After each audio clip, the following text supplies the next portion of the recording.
Democratic Senator Elizabeth Warren of Massachusetts. She has a new book titled This Fight is Our Fight, The Battle to Save America's Middle Class. Senator Warren, thanks so much for joining us. Appreciate it. Thank you for having me. I want to get Glad to be here. I want to get to your book in a second, but first, 100 days. What grade would you give President Trump? F. An F? Yeah. Why? An F. Look, he's a man who ran for office promising he was going to be there to help working people. That was going to be his number one, number two, number 10 goal, right, all the way through.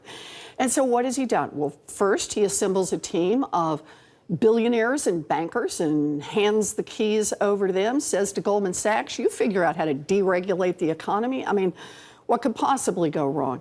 Then he signs off on all these executive orders. And it's not just the fact that they're executive orders, it's what they actually do. So he signed off on one that makes it easier for government contractors to cheat their employees out of their wages. He signs off on another one that makes it easier for employers who kill or maim their employees to hide that. He makes it easier for investment advisors to cheat retirees. And then, for me, the one that summarizes it all was Trump Care. When he embraces this health care plan and says he's going to go all in, and it had three main features. Part one, knock 24 million people off their health care. Well, some of them might be voluntarily gone. Well, they're going to be gone, knocked off. Number two, raise costs for a lot of middle-class families. And why? For number three, so that you could provide tax cuts for a handful of millionaires and billionaires. I don't know anybody who thought the real problem in healthcare in America today is that millionaires and billionaires don't have enough tax cuts.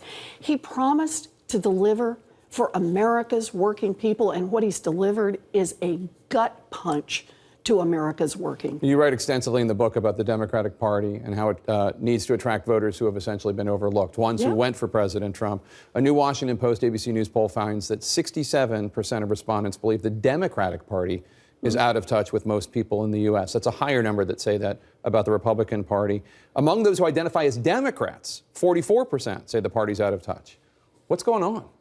You know, I think the whole notion of parties and party identification is actually starting to shift.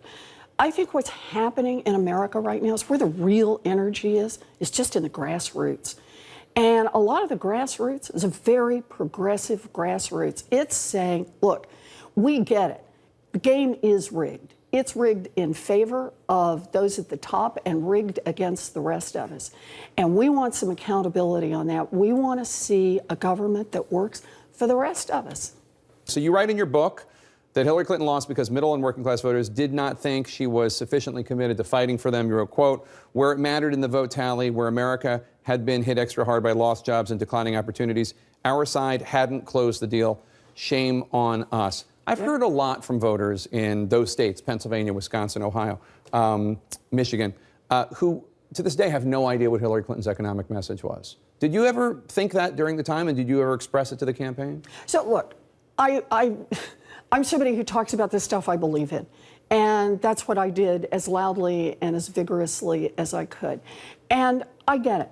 The campaign was trying to work through as best they could what they thought would be the right way to reach the most Americans. The real question now for me is not the woulda, coulda, shoulda.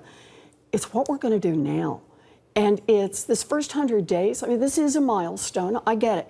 It's partly about his not following through on his promises, but it's that he's actually making a difference. And the difference he's making is he's making it harder and harder on working families.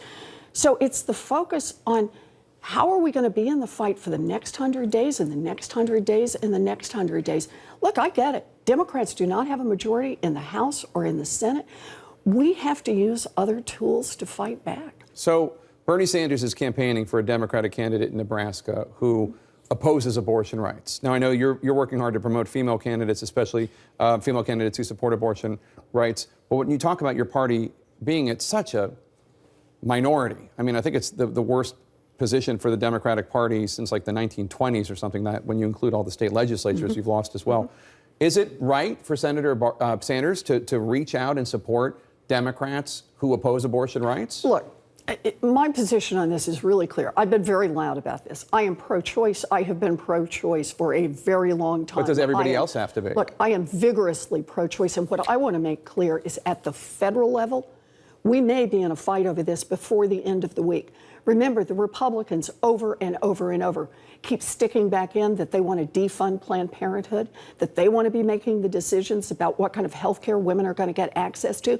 Keep in mind, the last time the government was shut down at the federal level, what happened was it was Ted Cruz, and it started with defunding Planned Parenthood. Right, but I get that that's where you are, but I guess that my question is, if your party needs to grow, does there need to be a big tent strategy that brings in pro-life Democrats as well? So I understand where I am, and that not all my colleagues agree with me, and not everybody who's a Democrat agrees with me, and that's okay with me.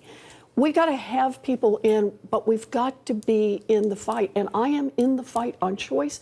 I am in the fight on economics, because I think this is the heart of where we are as a party. The Republicans, for 35 years now, have basically worked on a government that more and more and more works for those at the top.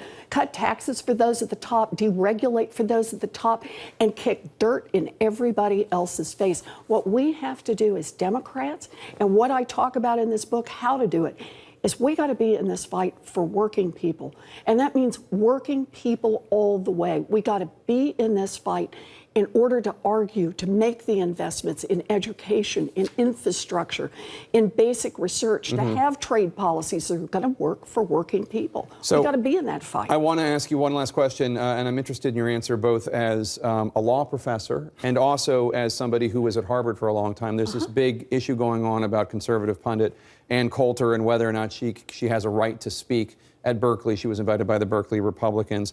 Former Vermont Governor and DNC Chair Howard Dean tweeted last week, quote, "Hate speech is not protected by the First Amendment." Is that true? You know, look, Ann Coulter has just gotten a much bigger platform because someone tried to deny her a chance to speak.